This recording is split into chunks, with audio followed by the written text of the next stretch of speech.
you have a very long history with literacy and reading, but I'm curious, how did you originally become involved in the dyslexia research? Where did that come from? Well, dyslexia especially, particularly, became an interest of mine less originally as a researcher and honestly, directly as a mom. I Mhm. was a reading specialist, so my work was with struggling readers, low performing readers primarily, well before I had children. But then I became a mom and I had two kids, a boy and a girl, and both lovely, sweet, intelligent, curious, delightful children.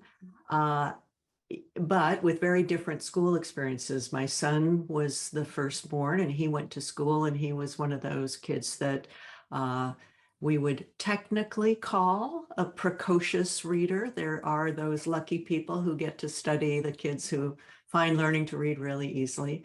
Uh, Expected exactly the same of my daughter, same gene pool, same uh, raised in a family where reading and literacy and books were so important. But she didn't take to it, and that was fine. But then it really became clear as the years went by. First grade, she wasn't reading. Second grade, she was still struggling.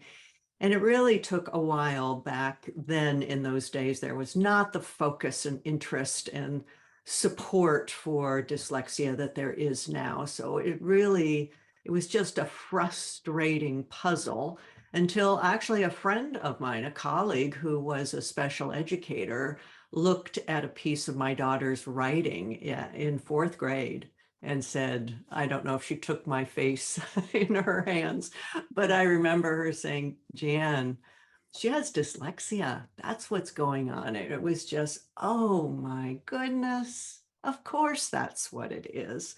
It answered so many questions. So at that point, just for my own personal sense of understanding, I went on a journey to try to understand more about dyslexia. And certainly that affected my work and the way that I interacted with some of the children who were my students and the way I thought about dyslexia and talked about dyslexia.